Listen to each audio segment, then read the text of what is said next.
In March of 2020, Rob Manfred questioned how long baseball should be suspended during the COVID pandemic, weighing options of a delayed season with Donald Trump. The talk and thoughts of a shortened baseball season brought back memories of another time baseball's commissioner and America's president exchanged ideas regarding a similar circumstance, though their dialogue was constructed through two historic letters. The tragic attack at Pearl Harbor happened in December of 1941. With opening day still months away, Judge Kennesaw Mountain Landis was worried. He feared that having baseball scores printed just a few pages away from news of American casualties at war was not good for the game nor the country. Landis penned a letter to President Franklin Roosevelt on January 14, 1942, expressing those concerns. The document is referred to as the Red Light Letter. In it, he wrote, "Inasmuch as these are not ordinary times, I venture to ask what you have in mind as to whether professional baseball should continue to operate. Normally we have, in addition to 16 major teams, approximately 320 minor teams." The judge, who served a short time prior to his political and law days as an equipment and then team manager for a semi-pro club, did not pursue an advanced athletic career.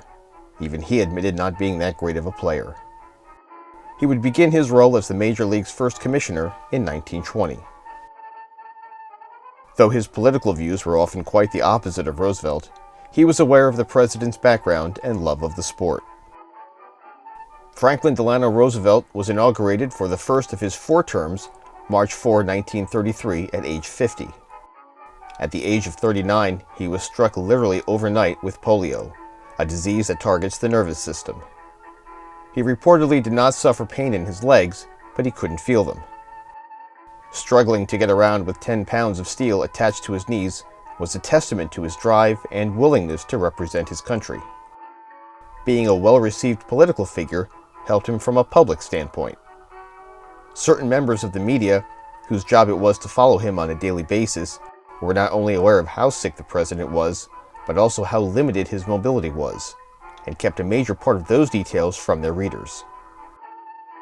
Roosevelt himself managed a team at the turn of the century, the Harvard College Squad, but was still a fan of baseball even if he didn't play. He threw out the first pitch of a new season 8 straight years, 9 times total, and, through a Western Union telegraph key, flipped the light switch at Crosley Field's first night game in 1935. The president cared deeply that the game should be accepted by its fans and that families needed a getaway even during stressful times.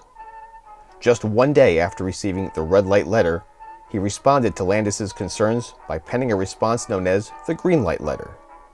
In it, he wrote, "It would be best for the country to keep baseball going. There will be fewer people unemployed, and everybody will work longer hours and harder than ever before. And that means they ought to have a chance for recreation and for taking their minds off their work even more than before. If 300 teams use 5,000 or 6,000 players, these players are a definite recreational asset to at least 20 million of their fellow citizens.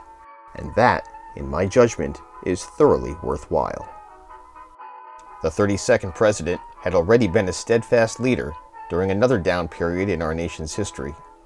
At the beginning of his first term, the United States slowly turned out of the Great Depression, but its effects on the nation's economy would last almost another decade.